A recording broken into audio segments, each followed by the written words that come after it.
And we are going to talk about that and also break down the game between the Chiefs and the Ravens. All of that here on this episode of the Chief Zone podcast. People are saying there's no sound. No sound. Why is there no sound? Let's see. I hear myself. You guys can't hear.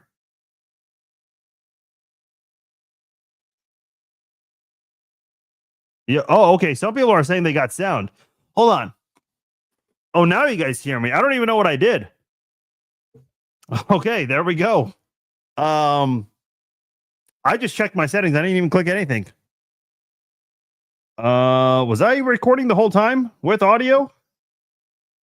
Oh, that's a little weird. I did not have any audio the first 30 seconds of that whole deal there. Okay.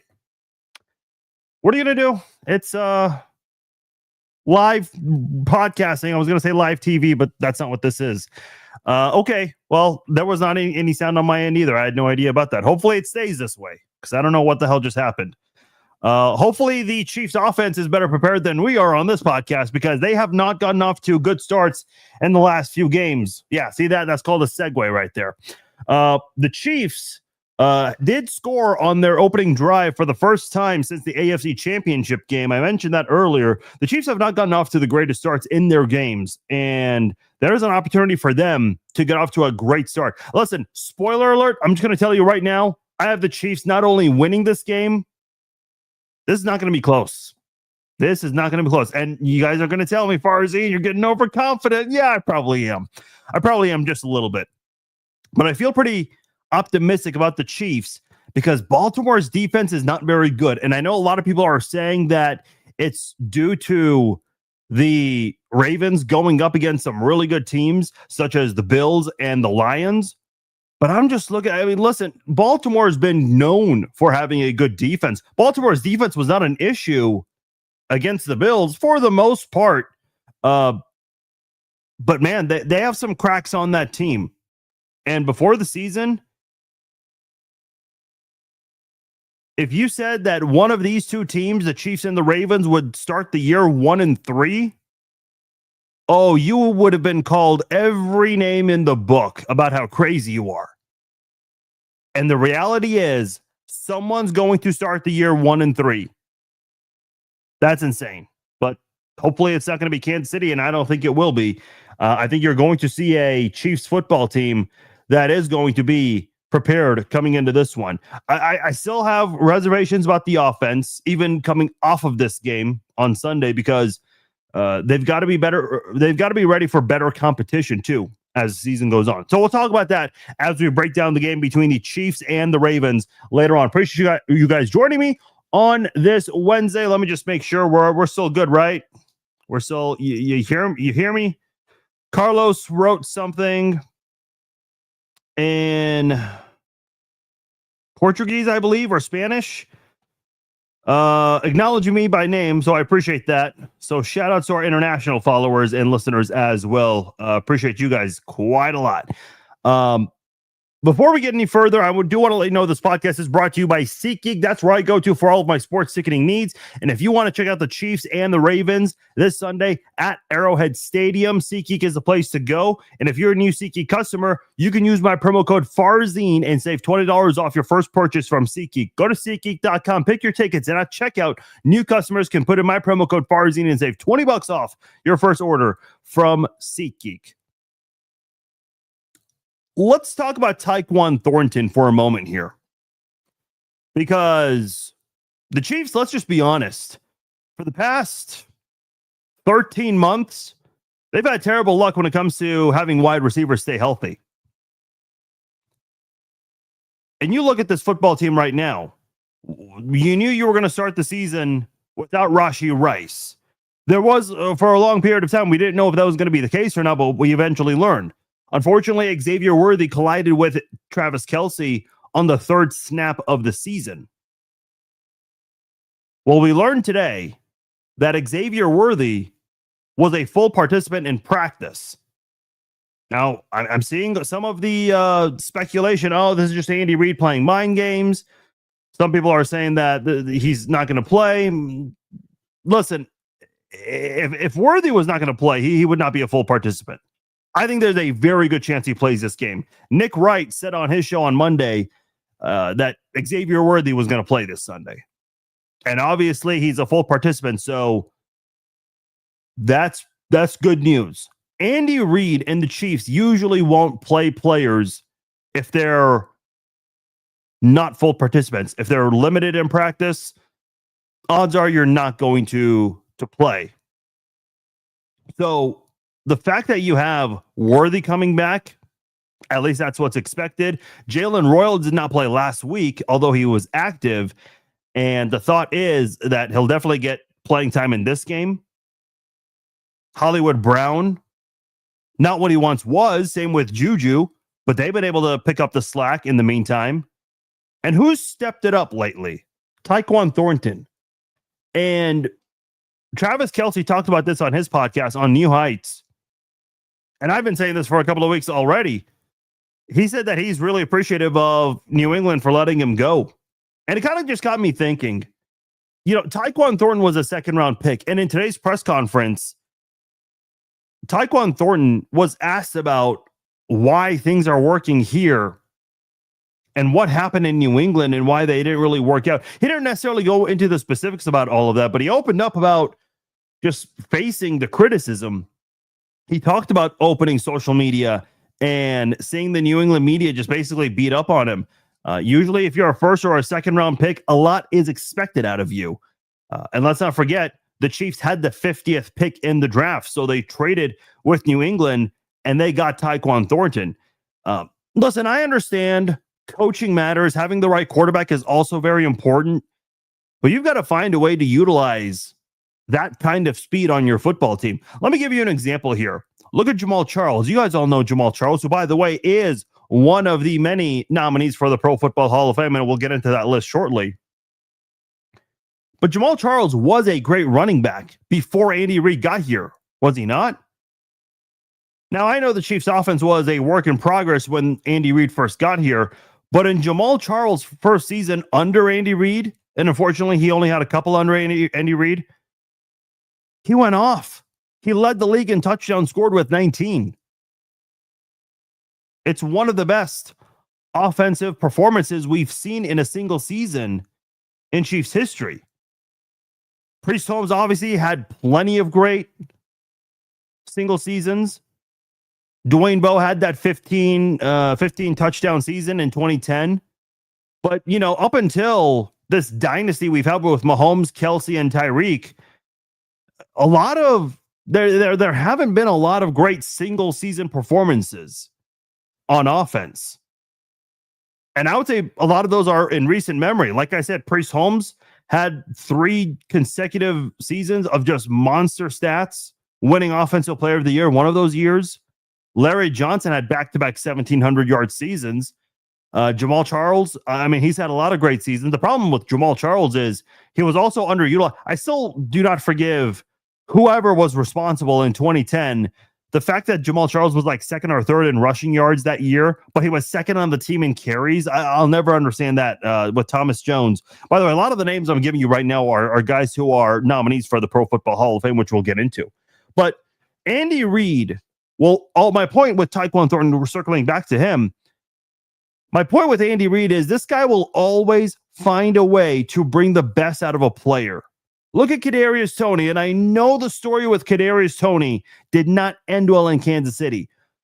But if you're going to tell the full story about Kadarius Toney and what happened to him while he was in Kansas City and how he just never got going in New York with the Giants, Kadarius Toney comes to Kansas City mid-season on offense, becomes one of the better receivers for the Chiefs.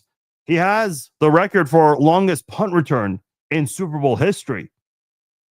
Kadarius Toney did, for as much as, his time in Kansas City ended on a very bad note, you still cannot forget about what he did during the 2022 season when the Chiefs needed some help at the wide receiver position. Andy Reid will always find a way to bring the best out of guys. I have said this for many, many years. And Tyquan Thornton is another great example of that. Listen, think of who drafted Tyquan Thornton. It wasn't Andy Reid. It wasn't Gerard Mayo. It was Bill Belichick. And look, I understand people always recent memory, recency bias. That's a thing that always takes over overall body of work. But let's not forget, Bill Belichick knows a thing or two about football. He knows a thing or two about evaluating football players. There's a reason why the Patriots traded up with the Chiefs to get Tyquan Thornton. And you're seeing it right now in Kansas City. And listen, I think the Patriots will be fine. I'm a big fan of Mike Vrabel. I have been a big fan of his since he started coaching. When the Matt Castle trade occurred, I was a bigger fan of Vrabel coming to Kansas City than Castle. I was worried Castle was just a product of his surrounding in New England that one year where he played filling in for Brady. But I've always been a big fan of Vrabel, and I think the Patriots will be just fine under his guidance. But man, you can't deny that New England's looking back, regretting that they let Thornton go. Because the Chiefs picked him up off the practice squad, or I'm sorry, signed him to the practice squad after he cleared waivers, and they saw something in him. And Tyquan talked about this today, where I think part of the reason why he's having the success he's having right now in the early stages of the season, he went through the practice squad last year. He was on scout team. He spent a lot of time in practice and learning from the other wide receivers on the team. And I'd be very curious to know, what did he learn from a guy like DeAndre Hopkins, who's going to be returning to Arrowhead this Sunday as the Chiefs and Ravens square off? Because keep in mind, that acquisition was a big deal. I know Hopkins did not do a whole lot, statistically speaking, but whenever Xavier Worthy would do any interviews, he would talk a lot about, and I'm talking last year, Worthy would talk a lot about learning from Thornton. Learning from Hopkins. So I'd be very, very curious if Thornton learned anything from him, if he got to spend much time with Hopkins when Hopkins was on the Chiefs last year, because I think that can help as well. Being on scout team, learning behind guys like Hollywood Brown, who eventually came back last year, DeAndre Hopkins, and he's also familiar with Juju Smith-Schuster. They were teammates in New England, and they reunited here in Kansas City. So I think that kind of mentorship certainly helps as well. He talked about he appreciative he was of the fans, people who reached out to him that know him personally. Also talked about all the love he's been getting on social media lately. So this is good to see. I think everyone loves a good underdog story, right? I mean, who doesn't? This is a guy that, people weren't quite sure. People were aware of his talents in Kansas City. He had some hype in OTAs, had some hype in training camp, had that nice big catch in the preseason game against the Bears. But now we had to see it in a regular season game. And he talked about it too, how he had been great in practice, but he needed to put it on the field. And he's been doing it lately for Kansas City. He did it in that preseason game. Obviously does not count, but still matters to an extent. And now he's been making some of those plays in the regular season. And that touchdown he had against Philadelphia to cut the deficit to 3 points, he torched that defender who was catching up to him pretty quickly and managed to hold on to it as the defender was trying to hit him in the end zone, trying to pop the ball loose, held on to it the whole time. And we talked about Drew Phillips, the quarterback for the Giants, was draped all over him. And I thought maybe he got too close to the point where it could have been an interference call. And Tyquan Thornton held on to it. So this is a good story for Kansas City. And with the unavailability they have, at wide receiver right now, Worthy's out, but expected to come back soon. Rice still has 3 more games left on a suspension, who is building now. Needed Tyquan Thornton to rise, and he's been doing that. And listen, I know we've been saying this for more than a year now. Wait till everyone's available and healthy. Hopeful, knock on wood, right? Right. Man, that trio of Hollywood Brown, Xavier Worthy, Rashee Rice, it's been advertised for more than a damn year. And listen, I was actually pretty excited when the Chiefs brought back Hollywood Brown. I recognize the injury history that Hollywood has, and I think a lot of people do as well. Some people felt like that was not worth bringing back because of his injury history, but I think with his skill set, that is worth the risk. And you knew that at the time it was kind of weird because that's also when Xavier Worthy was going through that legal matter with his ex-fiance There was still some uncertainty about Rashee Rice and when he would be suspended. At the time, they had no idea. It's looking like a better move now because Rice is starting the season off with that 6-game suspension halfway through it. But now you're looking at this Chiefs team, and man, if Rice is there in week 7 to start off against the Raiders, and then you put Hollywood Brown there, Xavier Worthy, Tyquan Thornton, oh boy, Mahomes is going to shred that Raiders defense. Like, we are a couple of weeks away from that game, so I don't want to spend too much time on it, but I'm betting the over on a lot of things for that game. In fact, I actually realized I will be traveling out of the country that week. So I need to make sure I bet the over before I leave the United States. Yeah, I know you can do VPNs, but that's a hectic process that I don't want to put my phone through. But yeah, I'm feeling pretty good about Patrick Mahomes and his passing yards for that game, especially if everyone stays healthy and they're available. Because if you have Thornton, Hollywood, Worthy, Rice moving forward from week 7 onward, man, I mean, I think this offense is going to look very different. I know the offense has not been dynamic the last 2 years, and so far this year to start off, it has not been dynamic either, but I think it's coming. You're hoping everyone stays healthy. Because listen, let's be honest. As great as Patrick Mahomes is,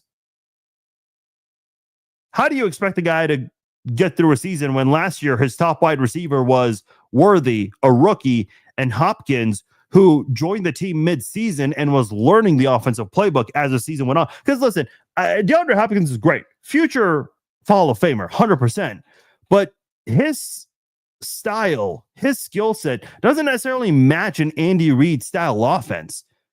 Guys like McCole Hardman, Tyreek Hill, Tyquan Thornton, Kadarius Toney, those are guys better suited for this offense because of their speed. Juju Smith-Schuster, Marquez Valdez-Scantling, those kinds of guys. The Chiefs got Hopkins last year because they needed somebody to help out the wide receiver room. And it turned out, like I said, Hopkins did some good things, and Mahomes statistically threw way fewer interceptions since Hopkins had joined the team last year. If you remember, Mahomes led the league in interceptions at one point. And that number went down drastically once Hopkins became a part of the offense. So you're hoping that, this offense can stick together and make it through these next couple of weeks, because if they do, Rice, Thornton, Hollywood, Juju, Kelsey, Gray, I mean, dude, take your pick. And hopefully guys like Jalen Royals, Brashard Smith, a couple of rookies on this team, hopefully those guys start to get used to this offense a little more too, because they're going to need those guys as well. I mean, you're going to have a lot to work with, and I think it's going to look like 2022's offense, where you had MVS, Juju, Kadarius Toney, who joined midseason, Jerick McKinnon, a lot of guys, Pacheco, for Mahomes to work with. So I'm excited to see what that offense is going to look like in week 7 and beyond.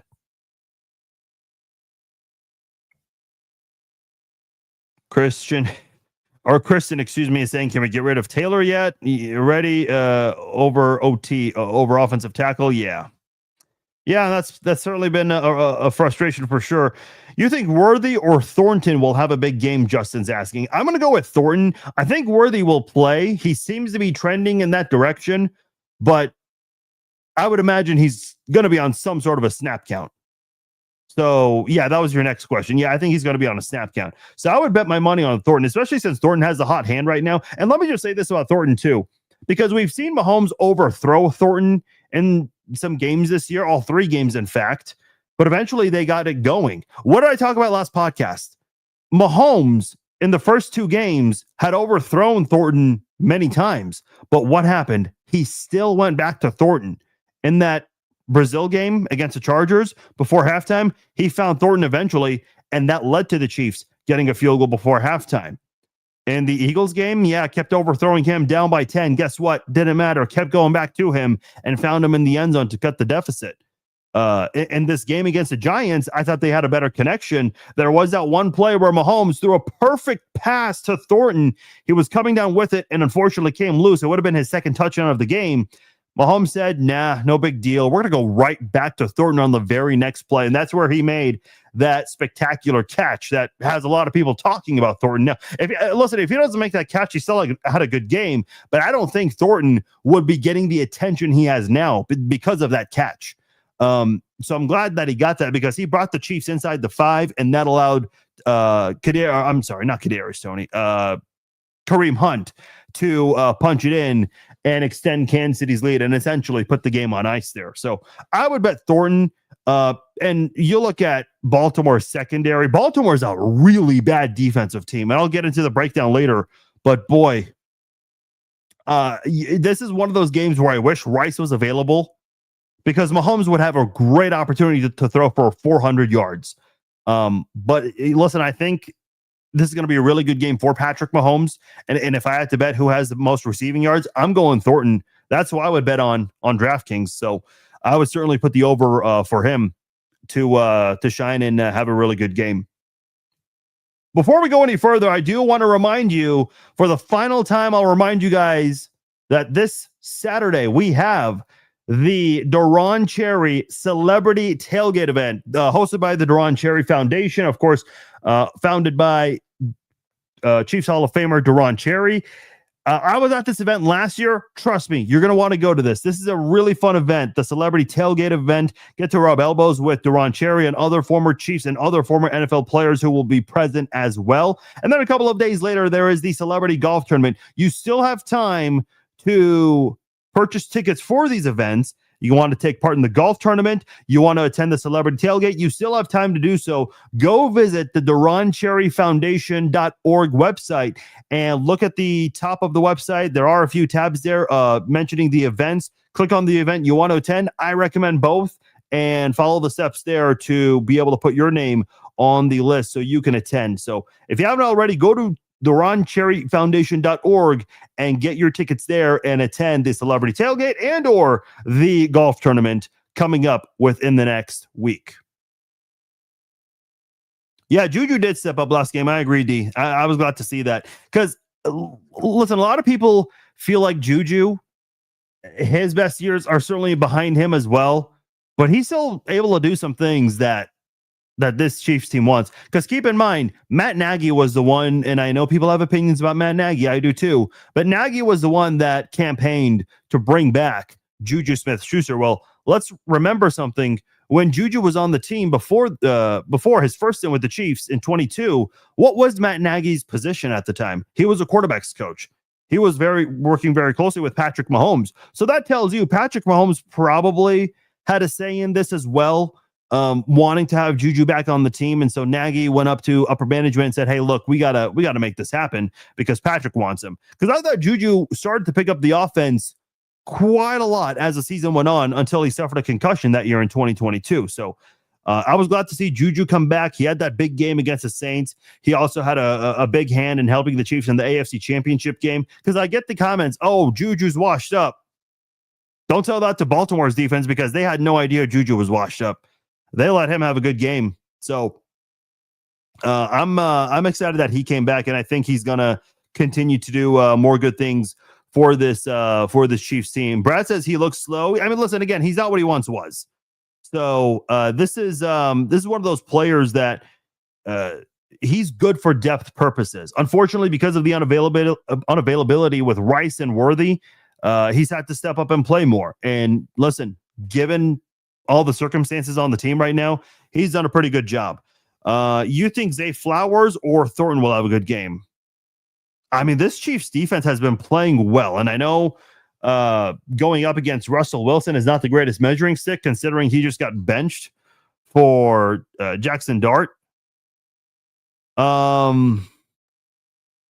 mean, listen, the Eagles, that's no pushover offense. I don't care what anyone says about Jalen Hurts. I think he's underappreciated in the NFL. I'm going Thornton. I mean, that Ravens defense is just bad. Like really, really bad right now. How many sacks do you think the Chiefs will get? The Lions got to him 7 times. Yeah, that's a good question. Sean says, are you saying start Thornton in fantasy? Listen, I'm not a fantasy football guy. I appreciate all the fantasy questions I get from people, but I'm not a fantasy guy, okay? But yes, I will answer yes to that one, Sean. To answer the sack question from Jennifer, you know, I expect Chris Jones and George Karlaftis to have a good game. Those guys are getting paid the big bucks. Let's see him go out there and have a big game. I'd like to see Ashton Gelati get more involved, and Omar Norman Lott, the rookie defensive lineman the Chiefs got in day 2 of the draft. I think those two can also get involved and have some fun with the defensive line. So I don't think they're going to have 7 sacks necessarily, but I think they'll still do really well. The entire defensive line. The front 4 has struggled getting a push, but I think in this game, this is an opportunity for them to try to do some of that and maybe get some optimism moving forward. Darth Mao says, I love that name. Anytime there's a Star Wars reference, 10 out of 10 from me. Don't need Juju to be fast, just need him to find the holes in the defense, which he is good at. And I think he can get some of that in this game against Baltimore. Detroit certainly exposed some of that in this one here. Lott is about 2 feet away from leading the team in sacks. Yeah, man, I was excited when the Chiefs got Omar Norman Lott. He was on my mock draft to come to Kansas City. This guy had the best win pressure rate among all college football defensive tackles last year. Robert's asking, as Rice gets closer to returning to the field, do you think Worthy gets surgery and ends his season? I feel like Worthy is one big hit away from further damage. Listen, that's a good question. I don't know. I'm not the trainer. I'm not a doctor. So I don't like to, as good of a question as this is, I don't like to answer these kinds of questions because, again, I always criticize people who think they're doctors and they start trying to explain to you what they think. Like, I remember I was trying to explain how Patrick is going to recover from his ankle injury. Remember that in the playoffs? It's like, dude, I don't care if you went through the same injury. You're not a doctor. Like, unless you are evaluating that ankle, don't talk to me about what Patrick's going to feel like. I don't want to hear from you unless you are actually evaluating the ankle. I will say this, and I've said this before, my concern with the Chiefs is they have mishandled injuries before. They mishandled Hollywood Brown's injury last year. How did he go from almost coming back to all of a sudden needing another surgery and was out for a long time? What about Eric Berry? He was day-to-day for a long time. Remember that one? McCole Hardman, they seem to have mishandled that injury as well. So I think, I don't know what's going to happen with Worthy. The fact that, there are all these rumors of a torn labrum and he's practicing through it and appears that he will play. He almost played last week. Seems interesting to me. I'm a little skeptical. I'm not 100% sure about all of that. But hey, if the Chiefs are out there saying that he can play, listen, man, I think you try to trust that a little bit. So you hope for the best in that situation there, because having all those guys available certainly will help. And I think once Rice comes back, that will take a little bit of pressure off Worthy if he's still not feeling 100% at that point. So we'll see how he feels. And obviously this Sunday will be a big test and a big learning opportunity to see what Worthy looks like out there. I do want to spend a moment talking about the Pro Football Hall of Fame nominees. The Chiefs have 10 players that played for them in the past. They are among the 128 modern era nominees for Canton. Quarterbacks that are on the list, we have Alex Smith and Rich Gannon. Obviously, Gannon far better known for his time with the Raiders. Alex Smith played for a lot of different teams, but his best years were certainly in Kansas City. Running backs, there are a lot of running backs on this list. A couple of them had their best years with the Chiefs. Jamal Charles is a nominee. I believe this is his first time being a nominee. And you have Priest Holmes, also a nominee as well. LaShawn McCoy, I know he's been a nominee a couple of times. Thomas Jones did some good things in Kansas City in 2010. Him and Jamal Charles co-led the league in, or as a unit, led the league in rushing. And one of the big reasons why they were able to do that was because of Brian Waters, a left guard who is also a nominee. Someone who I definitely think should be in. I think Priest Holmes should be in. I think Jamal Charles should be in. I think it will take those two guys a little bit of time. Brian Waters, that guy should be in. I think he kind of gets overshadowed by guys like Willie Roaf and Will Shields. Because when Willie Roaf and Will Shields were in Kansas City, I don't think Brian Waters got the respect he truly deserved. Same with Casey Wakeman. But once Shields and Roaf both retired, you still saw the offensive line doing some good things. Brian Waters did as well. Casey Wakeman came back, and you saw the Chiefs' offensive line Again, one of the reasons why they were number one in rushing in 2010 was because of that offensive line. Matt Castle had a good season because of that offensive line. So I think Brian Waters should be in as well. Terrell Suggs, I know he briefly played for Kansas City, but he did, in the short amount of time with the Chiefs, he helped that Chiefs defensive line stop the run as they were trying to make that push to get the number 2 seed. Back then, the 2 seed had a lot more value. You had the bye week with the 2 seed. And eventually they won a Super Bowl. So Suggs was able to end his career with a Super Bowl win as a member of the Chiefs. I know he's far better known with the Ravens. I think he still deserves a spot in Canton. Patrick Surtain, good cornerback. I don't think Canton worthy. Eric Berry, this is a tough one here because I think Eric Berry was a phenomenal safety. The problem with Eric Berry was that he missed a lot of time due to injuries and also battling cancer, where he had to step away for half a season. And his comeback story was great. He won Comeback Player of the Year 2016. I mean, maybe one of the most clutch performances by a defensive player in Chiefs history. The pick 2 against Atlanta and the pick 6 against Carolina. Like, Eric Berry did some really good things that year in 2016. And I think it was Von Miller who won Defensive Player of the Year that year. Don't quote me on that. But there was one person who gave a vote to Eric Berry that year, which I was surprised by, but I was glad to see him get that recognition there. I don't know if Eric Berry's a Hall of Famer. I don't think he is because of the unavailability he had. I know Terrell Davis is in the Hall of Fame, did not have a lot of seasons, but of the seasons he did play in the NFL, they were all really, really, really good. And that's why he was able to get in. So it's a hard one. It also depends on the voters. They may consider the injury history. They may not. It's a tough one. It's a tough one for sure.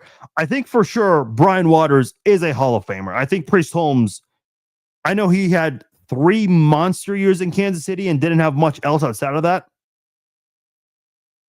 But I think that has to, he broke the record, the single season record at the time for most touchdowns in a year. So I think, those things that he accomplished certainly warrants him to be in the Hall of Fame. Jamal Charles was a top 5 back for a few years in the league and has the record for yard per carry average, best yard per carry average in league history. Man, it's a bummer because I think if you were to ask me the 2 players in Chiefs history, an offensive player and a defensive player who could have been even better at their jobs, that, had to deal with a lot of injuries, Jamal Charles and Eric Berry are my 2 picks. 100%. Got to go with those guys.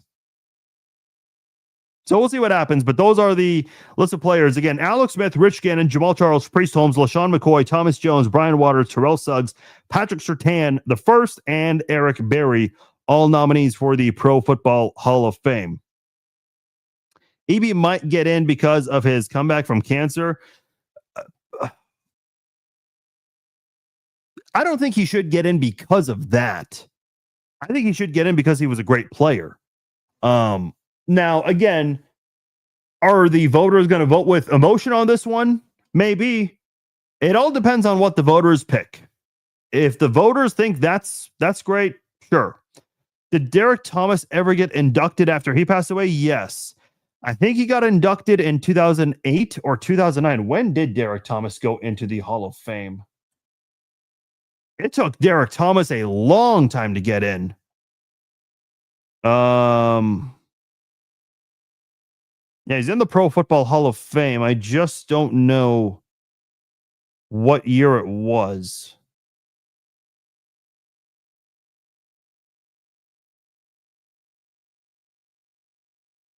For whatever reason, it's not on his Wikipedia. There it is, 2009. Yeah, he went to the Pro Football Hall of Fame in 2009 and the College Football Hall of Fame in 2014. So I will say this. I think it's a shame that Ed Buddy, who's not in the modern wing, but hopefully he gets in. I forgot the name, but there's a specific name that they put like a different wing to get players in, the ancient players. but Ed Buddy should be in the Hall of Fame. The fact that he isn't is a shame. Deron Cherry has been overlooked for a long, long time. Neil Smith, and listen, I know people want to talk about him leaving the Chiefs and joining the Broncos. First of all, the Chiefs did not want him. Denver did. Like, as much as I hate that, also, like, you have to just respect the fact that he needed to work somewhere, and the Broncos were willing to give him work. So, I think it's a shame that Neil Smith is not a nominee. Neil Smith and Deron Cherry, those guys are part of the modern wing. Let me look at Buck Buchanan. I can't remember who was it. Was it Buck Buchanan or somebody who was on a different wing? It's bothering me. I have to look this up right now. Where exactly what's the name? I can't think of that name right now off the top of my head. Let me see if anyone on Instagram knows. Nope. No one knows. What about Otis Taylor? Otis Taylor was good for the Chiefs. I mean, he definitely had a big hand in the Chiefs offense back then, but his numbers just don't match the guys from his era that are in the Hall of Fame. Yeah, I know Otis Taylor is a really popular name. He's on my top 5 of best former Chiefs to not be in the Hall of Fame among those who are obviously retired. But his case is a very difficult one. I mean, you would have an easier case to make for Jamal Charles or Eric Berry than you would Otis Taylor. That's just my opinion. Again, I appreciate everything Otis Taylor did for the Chiefs, but and he was at one point considered the best wide receiver in Chiefs history for a long time. But yeah, I don't know. His case is much tougher than I think some Chiefs fans would like to recognize, for sure. We're going to take a quick time out and give a shout out to our newest sponsor, DraftKings Sportsbook. Missouri, get ready. The wait is almost over. DraftKings Sportsbook, America's top-rated sportsbook app, is coming to the Show Me State. New Missouri customers can download the DraftKings Sportsbook app today. And when we go live, just place a $5 bet to unlock $300 in bonus bets. Starting November 17, you can create your DraftKings Sportsbook app in Missouri and get ready for launch day on December 1st. DraftKings Sportsbook brings everything you need to elevate your game day, including live in-game betting, lightning fast payouts, and endless ways to get in on the action, all right from your phone. And when we officially go live in Missouri, you'll be betting on the Sportsbook app trusted by millions. Safe, secure, and has fast money withdrawals. Download the DraftKings Sportsbook app now and grab $300 in bonus bets with just a $5 bet when we go live on December 1st in partnership with DraftKings Sportsbook. Gambling problem? Call 1-800-GAMBLER. 21 and over. Physically present in Missouri. Eligibility restrictions apply. Bonus bets expire 7 days after issuance. Excludes customers who redeem pre-launch sign-up offer. Terms at sportsbook.draftkings.com/promos.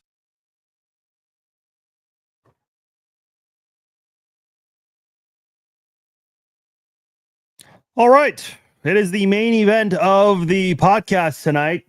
Time to break down the game between the Chiefs and the Ravens. This will be on CBS. Jim Nantz and Tony Romo, everyone's two favorite broadcasters, right? It's not like I've ever received complaints about those guys every time I mention that they're announcing a game. Yeah, they're announcing the game. Listen, just my opinion real quickly. I think people complain about announcers maybe a little too much. First of all, I see Chiefs fans claim that Tony Romo and Chris Collinsworth specifically are Chiefs haters. Man, I don't know. I don't see that. I think they love the Chiefs and specifically Patrick Mahomes. And you hear from the 31 other fan bases how much Romo and Chris Collinsworth love Mahomes. So I don't know how people come to the conclusion that they're Chiefs haters. This is the big criticism with Joe Buck, and this conversation came up in my Facebook this week. Chiefs fans still hate Joe Buck because of the 2014 World Series. And listen, I'm not a baseball guy, so my understanding is Madison Bumgarner had the greatest pitching performance in a World Series, one of the best. And so I looked it up. I just Googled best pitching performance in a World Series ever. Madison Bumgarner is number one on a lot of those lists. So as a Royals fan, it's kind of a bummer to see that. But I mean, listen, obviously that kind of backs up Joe Buck, and I guess his obsession with Bumgarner. But let's be honest, he had a great World Series. Senior category. Yes, that's what it was. Thank you, Joey. That's the name I was just losing. I could not figure it out. Thank you.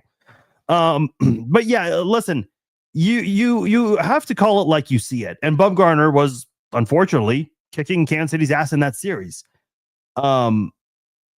I've never understood the criticism for Joe Buck, which, by the way, I don't know if people know this in Kansas City.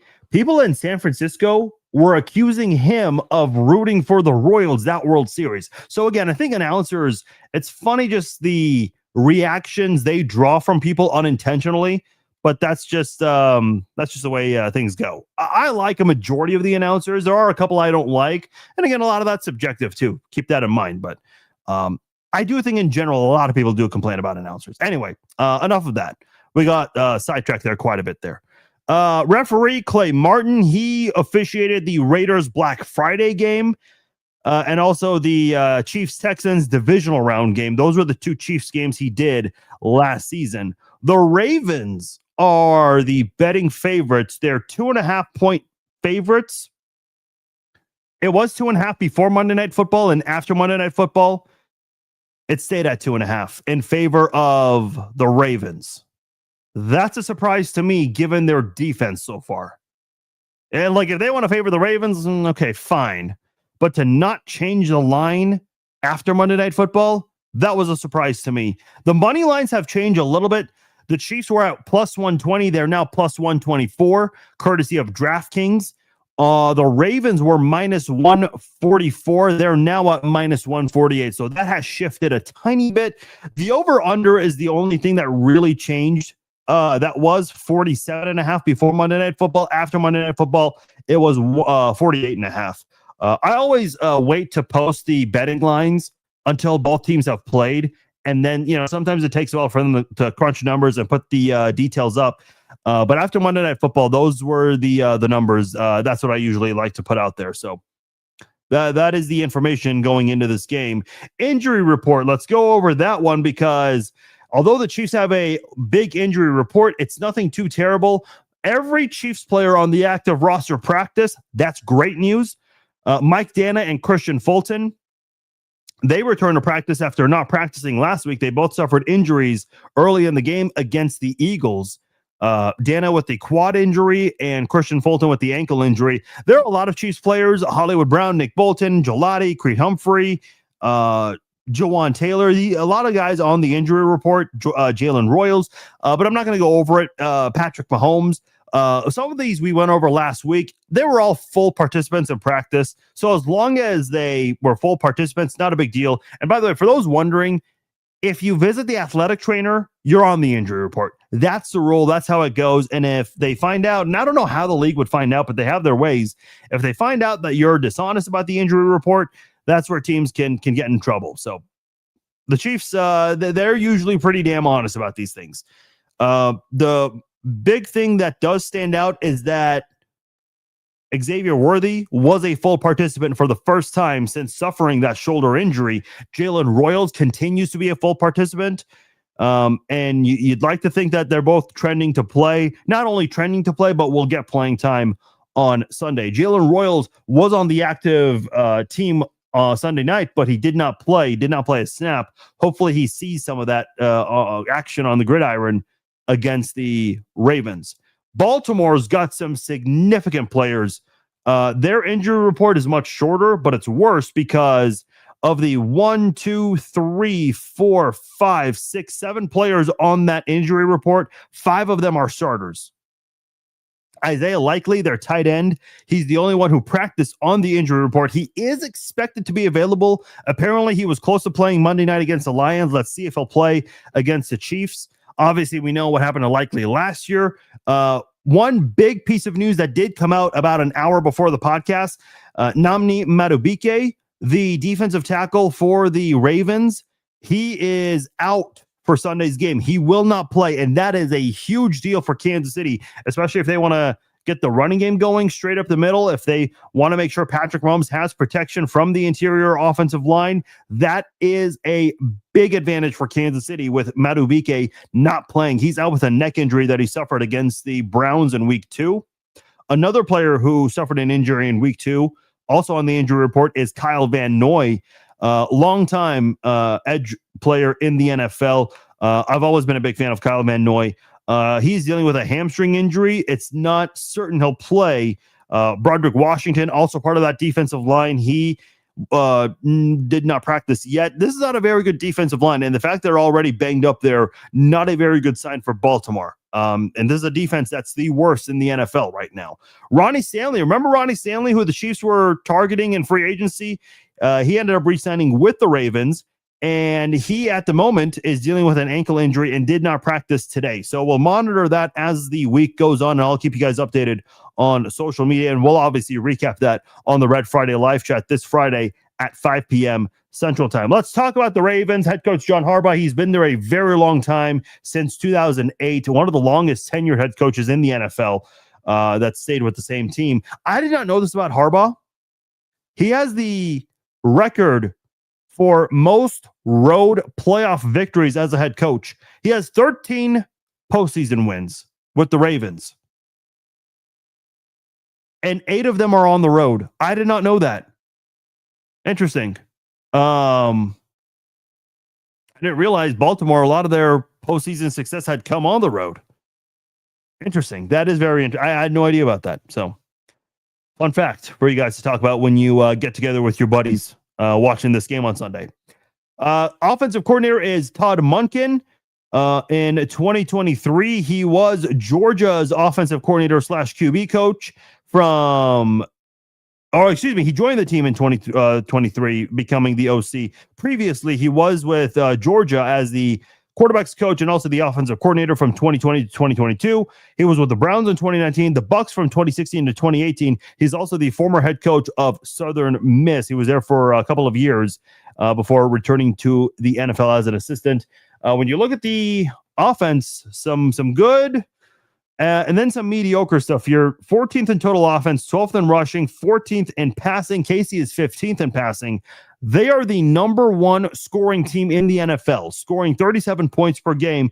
They've also got the 7th best third down percentage, converting 44% of the time. And when it comes to the red zone, they're 17th in that category, converting 55% of the time. Obviously, their quarterback, Lamar Jackson. I know there are a lot of opinions about him. I personally like Lamar Jackson. I think he's a lot of fun to watch. Kansas City has done a good job of containing him most of the time, especially in that AFC Championship game. They did not give him any lanes for him to run, and they did a damn good job in coverage, not letting him find a lot of open guys, and that played a big role in the Ravens only scoring 10. Obviously, Zay Flowers, his fumble, courtesy of L'Jarius Sneed, that played a big factor as well in the Chiefs holding the Ravens to just 10 points. He's thrown for 722 yards. That is the 10th most in the NFL. He's got the 4th best completion percentage in the league. He's also got the 2nd best yards per pass this year, 9.6 yards. Marcus Mariota has the most, and he just only played 1 game, torching the Raiders recently. Imagine that. He's got 9 touchdown passes on the season. That's the most in the NFL. No picks this year for Lamar Jackson, and he's been sacked 12 times, 2nd most in the league, and he just got dunked 7 times against Detroit. That's only the 5th time in his career where he's been sacked 5 or more times. He was never sacked more than 3 times in a game last year. That's how good he's been in avoiding getting sacked that many times. But his offensive line does have some issues this season, and we'll get into that shortly. He ran 6 times for 70 yards against Buffalo, but against Cleveland and Detroit combined, he ran 9 times for 48 yards. Much different since his week 1 game. In fact, you'll hear a lot of guys, a lot of key players on this Ravens team. They dominated week 1, haven't necessarily been the same since then. Derrick Henry, for example, he has the 4th most rushing yards, 242 yards on the season. He's averaging almost 6 yards a carry. He's leading the league with the most runs of 20 yards or more with 4 of them. Nobody in the league has 3 at the moment. A bunch of players have 2. He's got 3 touchdowns. That's tied for second most in the league. Ran for 169 yards and a pair of touchdowns against Buffalo. Ran for 73 yards against Cleveland and Detroit combined. So it has not been as dominant since then. When you look at how he played against Kansas City last year, he ran 13 times for 46 yards. And the Chiefs got ahead pretty quickly. And Baltimore had to play catch up from behind. So they had to abandon the running game as well. He wasn't having a great game against the Chiefs. He scored the first touchdown of the season. Because remember, that was the opening kickoff game. But after that, Kansas City, they tied it with Xavier Worthy's touchdown run, and they found a way to get ahead and stay ahead. And Baltimore had to catch up the entire game. And they almost got the win. They almost stole a win from the Chiefs at Arrowhead, as you guys remember. Longest run against the Chiefs was 9 yards. That was his worst rushing performance up until last week. He ran 11 times for 23 yards against Cleveland, which wasn't a big deal because they wanted a blowout game there. Defense and special teams got some yardage too, so that played a factor as well. But man, his longest run was 8 yards. In the last 2 times, Henry's had the longest run go for less than 10 yards was 2 weeks ago against Cleveland, and then last year in week 1 against KC. So, and Casey's done a good job against him for the most part. In the 2021 game, despite the blowout, the Chiefs lost that game. They held Derrick Henry to 86 yards, 3 yards per carry. And don't forget the AFC Championship game when he was with Tennessee. He had 69 yards in that game, averaging almost 3.5 yards per carry. So Kansas City has had some success against Derrick Henry. And by the way, this is worth noting. The Chiefs have now gone 29 consecutive games, playoffs included, not allowing a running back to run for 100 yards. In fact, the last 100-yard rusher did happen during the 29-game stretch, but it wasn't a running back. It was a quarterback. Lamar Jackson is the only player who's ran for 100 yards or more against the Chiefs in the last 29 games that the Chiefs have played. In fact, that's also Lamar Jackson's last time rushing for 100 yards, scrambling for 100, I should say. And that was in week 1 of last season. So I'd be very curious to see what the Chiefs do. They let Justin Herbert have a pretty good game with his legs. They were able to contain Justin Herbert. I think they let Russell Wilson get a couple of open lanes there. Hopefully they find a way to learn from the Lions and what they did, because they did not let him have a lot of room to run with. So hopefully the Chiefs can find a way to contain Lamar Jackson and Derrick Henry in this game, because if you do that, you're going to have a pretty damn good day for Kansas City. And I think they will be able to do it. Zay Flowers, their best pass catcher, 231 yards. That's the 8th most in the league. He had 143 yards and a touchdown against Buffalo. 7 catches for 75 yards against Cleveland. Was very quiet against the Lions. Had just 2 catches for 13 yards, but hey, no problem. Rashad Bateman, their first-round pick from 2021, I believe. He had 88 yards on the season, and a majority of them came against the Lions. He had 5 catches for 63 yards and a touchdown, after he had just 4 catches for 25 yards the first 2 games combined. Mark Andrews, he had a very quiet start to his season. He had just 2 catches for 7 yards the first 2 weeks. And Monday night, he went off, had 6 catches. All 6 targets were completed for Andrews. And that went for 91 yards and a pair of touchdowns. Couple of acrobatic catches as well from Mark Andrews. I know his season ended on a really bad note last year.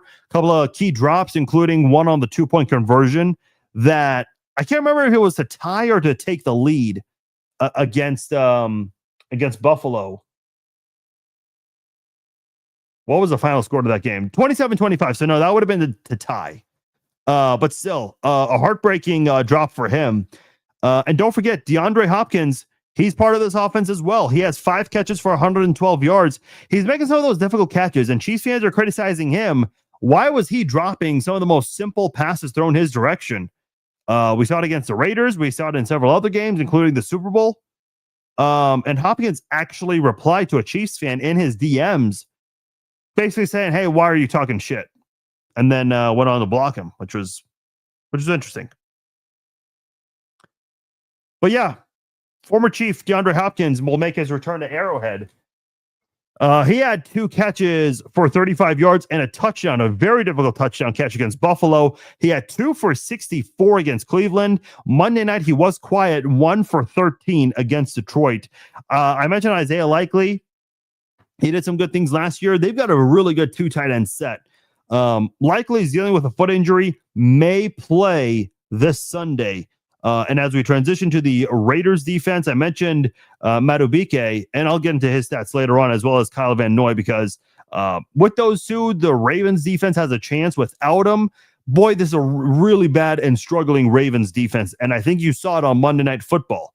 The defense is coordinated by Zach Orr, who played for the Ravens for a couple of years, then was the defensive analyst for 4 years for the Ravens. Then he went to be the outside linebackers coach for the Jaguars for a season, then came back in 2022 as the inside linebackers coach and quickly worked his way up. He became a defensive coordinator at the age of 32. Good for him. Good for him. You do not hear that often. Getting a job like that, I mean, doesn't really come until you're after 35, really. And this guy became a coordinator at 32. Yeah, good for this guy. Excuse me. Unfortunately, the Ravens have not had a lot of success this year defensively, even when they've had their key players. They are the worst defense in the NFL. They're the second worst pass defense, the second worst rush defense, third worst pass defense, and they're second worst in points allowed per game. They're 24th in third down conversions allowed, and they're also 28th in red zone defense. So you hear those numbers and you'd like to think Kansas City, even though they have not been spectacular offensively, they have what it takes to go out there and really just have a field day against this Ravens defense, even without Rashee Rice, maybe Xavier Worthy. As far as the players they have, you have Tavius Robinson, one of their edge guys, who is on the injury report, if I'm not mistaken. Let me double check that real quickly. No, I'm getting that mixed up with another defensive lineman. Scratch that. But Tavius Robinson does have 1 sack, he has the only sack for the Ravens this year. Madubuike has the other 2, but he's not going to play. So in terms of players who are available, Madubuike is really the only one that's really been good for the defense. Robinson's got the only sack as far as active players coming into this game for the Ravens defense. Mike Green, one of their edge guys, not very good. He's going to go up against Josh Simmons. Their right end, Aeneas Peebles, going to go up against Kingsley Suamataia. Broderick Washington, who is on the injury report, he's expected to go up against Trey Smith, and I think Trey Smith's going to win that battle as well.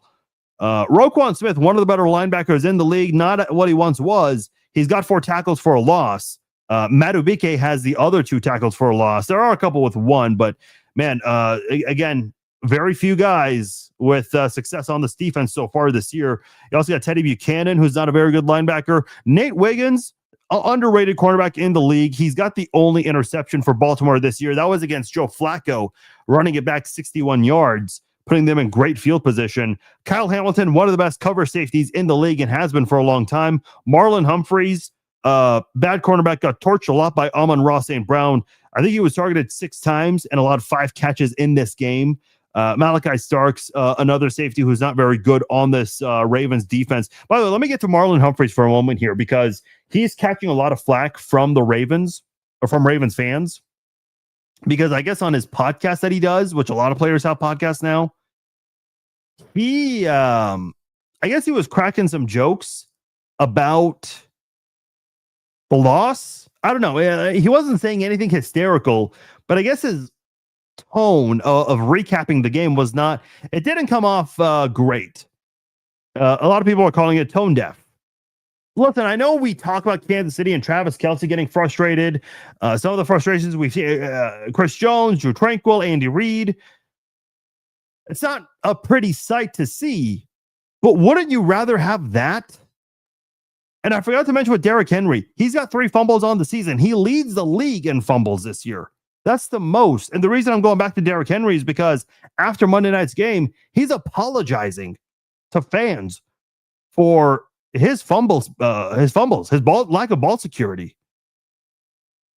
And here you have Marlon Humphreys going on his podcast the next morning wearing a towel on his head and being a goofball to recap the loss. It's like, oh, the sun will come up tomorrow. Dude, what are you doing? That's not a good look for you and your team. Like, your teammates cannot appreciate that. No way. So I just had to put that out there because I know that's a story. And I kind of was just thinking about, wait a minute, Kansas City's been criticized recently for some of the sideline frustrations and games this year, but I'd rather have that than what Marlon Humphreys is doing. That's for damn sure. Ravens special teams, coordinated by former Redskins player Chris Horton, was drafted in the 7th round by the Redskins. Got drafted out of UCLA. He coached at UCLA for 2 years, and then Baltimore from 2014 to now. He became the special teams coordinator in 2019 after being an assistant the first few years. And now he's the special teams coordinator. Their running back, Rasheen Ali, is the kick returner. Tyler Wallace handles a couple of kick returns as well. You got Wester, the punt returner for them. Their kicker, Tyler Loop, who's replacing a future Hall of Famer in Justin. I can't remember the former Ravens kicker's name. The guy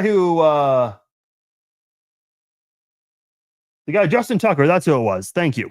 Yeah, he's replacing Justin Tucker. 5 field goals made, and out of the 13 PATs, he's only missed one of them, and their punter, Jordan Stout, on the team as well. So that is the Ravens team, offense, defense, and special teams in a nutshell. I want to know your score prediction right now. Tell me your score prediction for this game, and I'll read your score picks as we wrap up the podcast here. I'm just looking at this Ravens defense right now, and I feel like this Chiefs team has every reason to thrive Sunday. I know this was kind of a scary thought because the Chiefs started 0-2 and the Ravens were coming up on the schedule in the near future. Well, now this looks like a winnable football game to me because Baltimore, coming off a really bad offensive performance, they're missing guys on defense. The Chiefs are getting healthier, which is great news. The only guy they don't have right now is Rashee Rice, and that's more for that's due to a suspension. That's not due to injury.